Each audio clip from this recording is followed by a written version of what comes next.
Hello पिलामाने समस्त को ओडिया सार वेब यूट्यूब चैनल को स्वागत करुच्ची मु आशा करछि समस्ते भलरे थिबे। आज मु तुम मानक पई आनी देछि एक ओडिया रचना विषय वस्तु परिवेश सुरक्षा जहाँकि षष्ठ रु अष्टम श्रेणी पिला मानक पई उद्दिष्ट। आशा करछि समस्त को भल लागिबो। जदि भल लागे निश्चित भाव में लाइक करिवो, केमती लागिला कमेंट जणाइबो एवं चैनल को नुआ आसीथिले सब्सक्राइब कर देबो। उपक्रम आम चारिपाखे जहाँ सबू घेरी रही ताहा आमर परिवेश। एही परिवेश रे असंख्य जीवजंतु बसवास करुछंती। परिवेश दूषित हेले तार कुप्रभाव एही जीवजंतु उपरे पड़िथाए। मनीष पृथ्वीर श्रेष्ठ जीव होइथिबारु परिवेशर सुरक्षा करिबा मनीषर एक प्रधान कर्तव्य अटे। आम चारिपाखे अछि जेते सबू निज भावी सुरक्षा देबारे ताकू। परिवेश प्रदूषण कारण परिवेश प्रदूषण अनेक गुड़िए कारण अछि।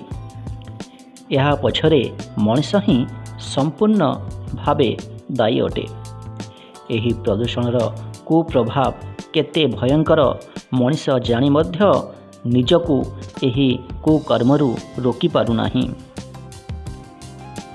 वर्तमान मनीष गमनागमन पाई अनेक परिमाण रे जानवाहन यथा मोटरसाइकेल, कार, बस इत्यादि व्यवहार करुछि। एथिरु निर्गत धुआं परिवेश प्रदूषण करुछि। सेहिपरि कलकारखानारू मध्य निर्गत धुआं वायु प्रदूषणर एक कारण साजिछि। यह मनीषर स्वास्थ्य पाई हानिकारक मध्य हेउछि। दिनकू दिन जनसंख्या बढ़िबारे लागिछि। मनीष बसति स्थापन पाई एवं चाष करिबा पाई जंगल नष्ट करिबारे लागिछि। परिवेश को सुरक्षा देउथुबा जंगल जेतेबेले निजे नष्ट हो जाउछे सेतेबेले परिवेश प्रदूषण अधिक मात्रा रे बढ़िबारे लागिछि। अरण्य क्षय जोगु मृत्तिका क्षय बहु मात्रा रे घटुछि। कलकारखानारू निर्गत दूषित जल नदी रे मिसिबारु जल प्रदूषित हो जाउछि।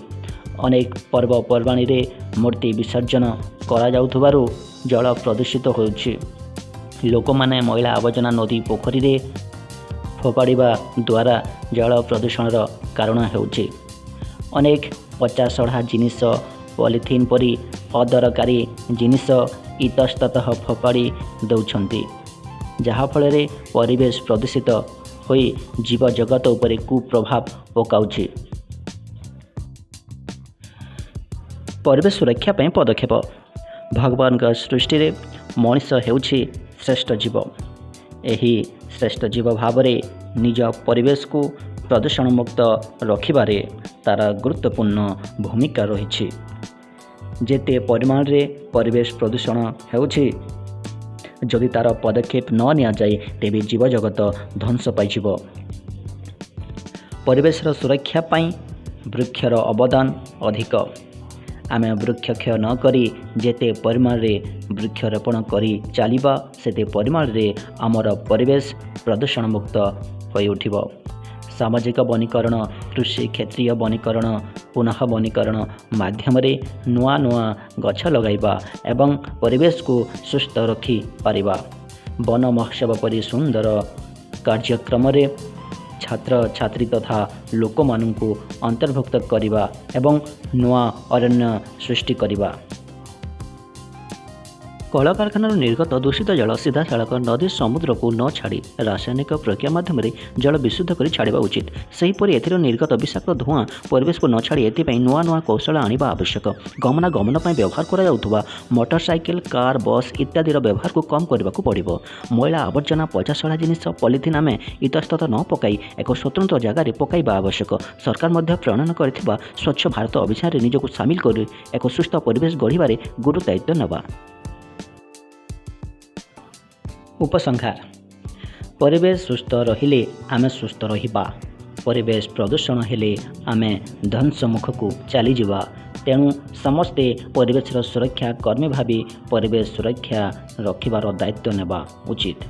आम परिवेश जेते सुंदर लागिबो, जेते हसी उठिबो, सेते आम जीव जगत मध्य सुंदर हेबो एवं हसी उठिबो। परिवेश रहिले स्वच्छ निर्मल, मनीष रहिब सुस्थ सबल। आशा करछि एही रचनाटी समस्त को भल लागिथिबो। जदि भल लागे निश्चित भाव में लाइक करेंगे, केमती लगे कमेंट जणाइबे। ନିଜ ସାଙ୍ଗସାଥିମାନଙ୍କୁ ସେୟାର କରିବେ ଏବଂ ଚ୍ୟାନେଲକୁ ନୂଆ ଆସିଥିଲେ ସବସ୍କ୍ରାଇବ୍ କରିଦେବେ। ତେବେ ପିଲାମାନେ ପୁଣି ଦେଖାବା ଆଉ ଏକ ଭିଡ଼ିଓରେ। ସମସ୍ତଙ୍କୁ ବହୁତ ବହୁତ ଧନ୍ୟବାଦ।